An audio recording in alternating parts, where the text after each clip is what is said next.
Thomas Soto, 6h-9h sur Europe 1. Le débrief de la matinale, les temps forts de ce que vous avez entendu ce matin sur Europe 1. Le PDG du groupe Air France KLM, Alexandre de Juniac, était tout à l'heure l'invité de l'interview vérité. Il a annoncé et confirmé qu'il y aurait des départs forcés dans le groupe.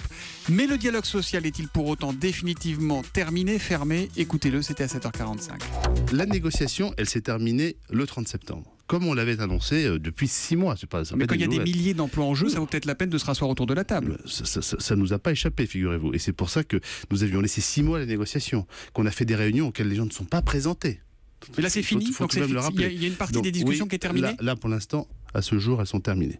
Maintenant, si dans les semaines qui arrivent, les organisations syndicales arrivent avec un vrai projet, une vraie volonté de discuter, la porte n'est pas fermée. Prochain rendez-vous, un comité central d'entreprise où les détails de ce plan seront présentés aux salariés. Plan de restructuration qui s'annonce donc difficile. Mais est-ce la faute des pilotes? Ronald Noirot, le secrétaire général CFE-CGC d'Air France, le en veut beaucoup en tout cas. Écoutez-le, c'était à 6h30. Air France est une superbe compagnie qui ne demandait que l'on s'occupe un peu mieux d'elle. Et malheureusement, un syndicat corporatiste a décidé de tout faire voler en éclats. Le SNPL qui est dans une espèce de folie autodestructrice et qui ne comprend pas que la concurrence est là et qu'il faut absolument que tout le monde fasse des efforts. Et malheureusement, on aurait pu avoir un avenir radieux à partir du moment où certains auraient accepté de renier un peu sur leurs menus avantages. Voilà pour l'avion, on passe à la voiture. Les Américains profiteraient-ils du scandale Volkswagen pour couler l'industrie automobile française et européenne?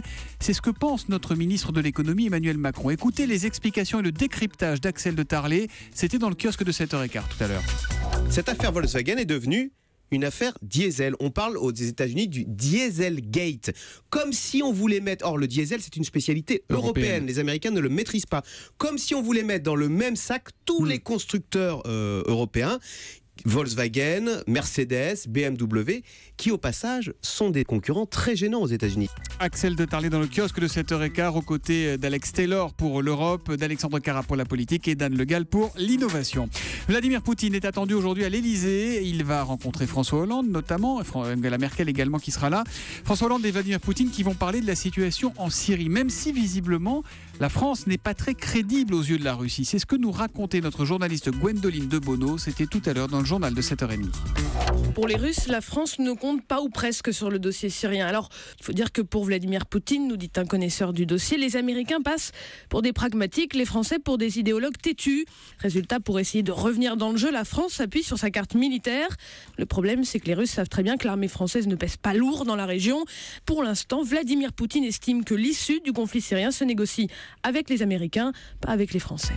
Et puis Nagui va présenter demain soir à 20h55 sur France 2 un nouveau jeu musical. Ça s'appelle Pop Show. Eva Rock a chanté devant sa télé et elle a aussi appris beaucoup d'anecdotes surprenantes. Écoutez. Savez-vous pourquoi Christophe a refusé de parodier sa chanson Aline pour une publicité? Eh bien, réponse avec Nagui. La Poste avait demandé à Christophe d'enregistrer la chanson qui disait « J'ai trié ». Ça avait donné ça, Fabien. Et j'ai trié. On apprend plein d'histoires comme ça en s'amusant et en chantant. Et c'est vrai. Oui, c'est vrai, oui. Voilà, c'est vrai, c'est Jean-Philippe Ballas qui fait aussi le vrai faux de l'info, qui veut toujours savoir si c'est vrai ou si c'est faux. Mais dans le kiosque, c'est toujours vrai. Tenez, Julie, c'est pour vous. Et j'ai crié. Version originale. Ah oui. Crié. Magnifique. Julie. Ah oui, pour qu'elle revienne.